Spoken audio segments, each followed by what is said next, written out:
美国卡车司机绝望崩溃，周薪1.4万美金却无货可拉。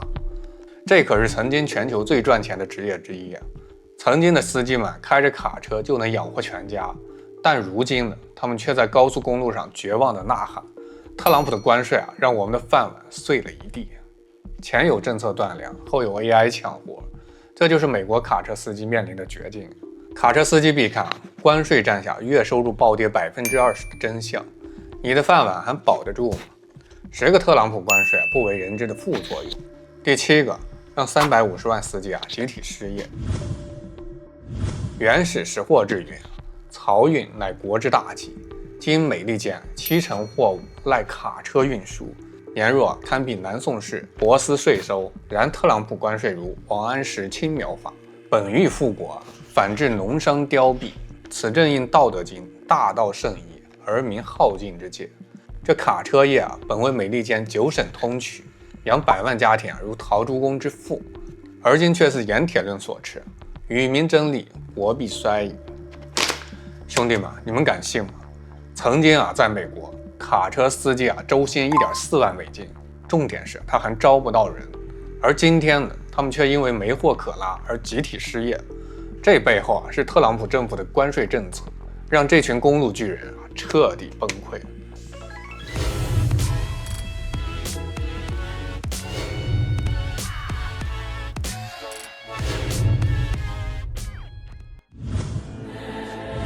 大家好，欢迎来到老友记，我是大钊。今天我要带你们走进一个被关税炸弹摧毁的行业——美国卡车运输业。这可是曾经全球最赚钱的职业之一曾经的司机们开着卡车就能养活全家，但如今呢，他们却在高速公路上绝望地呐喊：特朗普的关税让我们的饭碗碎了一地。这背后呢，到底发生了什么？为什么特朗普的美国优先政策反而让卡车司机集体失业？今天我们就从头扒起。先来看看痛点，卡车行业这个美国经济的命脉被掐断。卡车运输是美国经济的引擎表，全美72.7%的货物靠卡车运输，每年要创造超过1兆亿美元的收入。全美国有近120万家营运卡车的公司，司机总数突破了320万人。这些卡车日夜兼程，支撑着超过90%的陆路货物运输。从华尔街到西部的工厂，从洛杉矶港到纽约的仓储，这卡车行业如同动脉网络，无时无刻输送着经济的血液。正如易经所言，通则不痛，痛则不通。行业运转的丝丝缕缕直接决定了市场的活力与国民福祉。但是特朗普的关税政策直接切断了这条经济大动脉。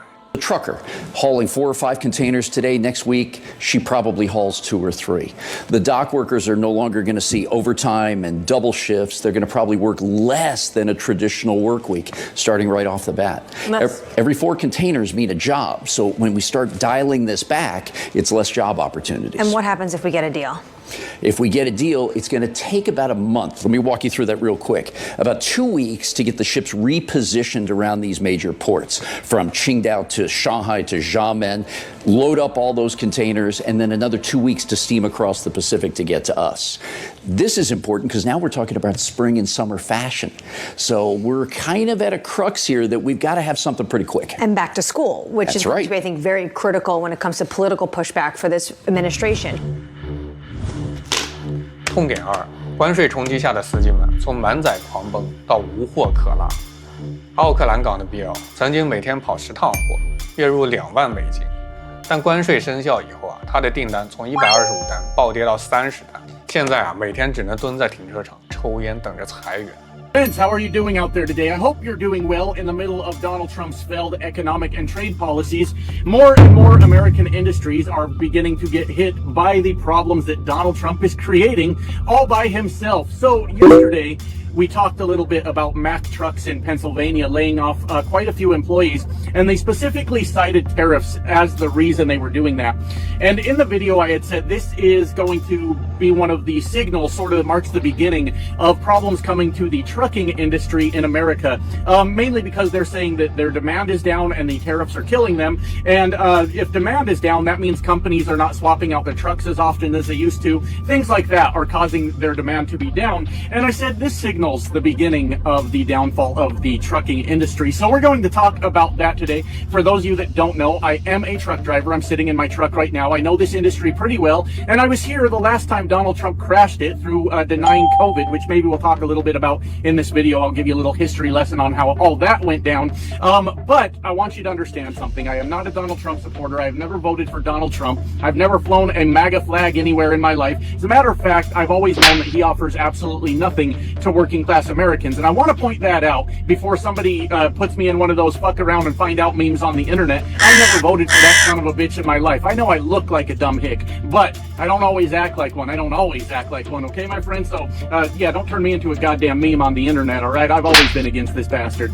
Anyways, we have got major problems coming down the line for trucking. I said in yesterday's video that we tend to lag behind the economy because a lot of things are shipped in on the shipping containers. That takes time, according to one of my viewers, around 20 days to make that trek. And then we move everything that's already come in, and that takes us, you know, a week to move it across the entire country. And that causes a huge lag before we really start to feel the effects of what is going on. And now we're starting to see it in the shipping, in the ports. All the products coming into America, and pretty soon here that's going to affect trucking in a very, very negative way. And the vast majority of truck drivers, for some fucking reason, vote for Donald Trump overwhelmingly, and it's unfortunate that I'm probably going to get hit by this too, but I've always said since the beginning of this that unfortunately we're going to have to go through these bad times, because maybe in the future, if we survive this, people will be more responsible with their fucking votes. But I don't really know.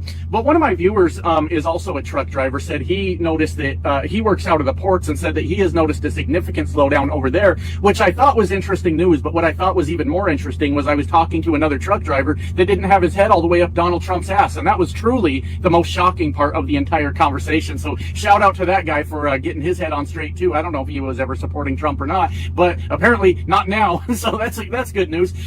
Anyways, the ports are definitely starting to slow down, and there is some metrics you can track to see this. And one of those is called, what was it called? Hold on.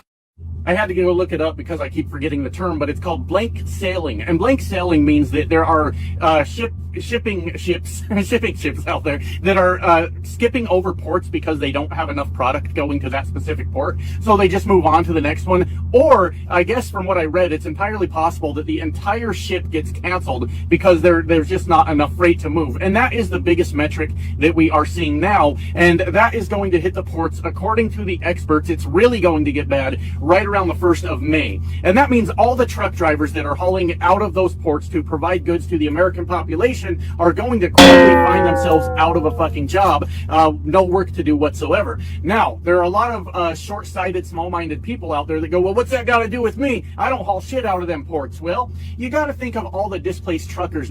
更狠的是为了抢在关税前囤货，年初卡车吨位指数暴涨3%，但3月直接暴跌1.5%。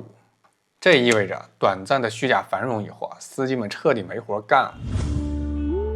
痛点3，行业崩塌下的企业破产，司机失业，成本飙升。关税战下，卡车司机的平均单车收入下降20%，每个月的收入由4500降至了3600。截至2025年第一季度卡车司机失业率上升到8.2%，卡车公司成批倒闭，沃尔沃北美工厂裁员近1000人。UPS 宣布裁员2万，就连百年老厂也都顶不住了。再加上运力过剩，卡车利用率急跌，闲置车辆占比逼近40%，物流公司的现金流现在也开始紧张。再加上成本的上升，尽管油价是趋稳，但固定的成本，什么保险、维护攀升，直接导致平均运输成本由12%飙升到了16%。更惨的是左右新卡车的价格因关税暴涨至3.5万美元，保险费飙升至12.5%，司机们不仅要失业，连车都开不起。痛点4，司机困境下高薪神话被破灭，自个儿的饭碗都被政策砸了个稀碎。兄弟们，你们说讽刺吗？想当初美国卡车司机周薪1.4万美金，却招不到人，但现在他们连油费都付不起，因为关税导致制造业外流，跨境货运暴跌，司机们现在只能看着空荡荡货柜干瞪眼。更可怕的是，自动卡车驾驶已经威胁到350万司机的饭碗。前有政策断粮，后有 AI 抢活，这就是美国卡车司机面临的绝境。这司机们本来就每天长途跋涉，加上无货可拉的焦虑，使行业内出现自我怀疑与抑郁倾向，甚至有司机戏言：我再也不想听到发动机的轰鸣，只想听听家乡的虫鸣。兄弟们，周易有云：天地隔而40成，今日卡车业之困，恰似商鞅做法自毙。然天道轮回，否极泰来。这技术革新若遂人取火，政策回调如大禹倒河，司机自强似愚公移山。若诸君亦受到物价之苦，欲明关税猛于虎之时，请效仿洛阳纸贵，广为传之。胡木立信，法如霜，秦民出郡，后称王。关税虽立商鞅策，却叫司机尽悬梁。感谢各位家人们跟大招一起在老友记燃烧青春的热血，点赞、订阅、共鸣，下期再见。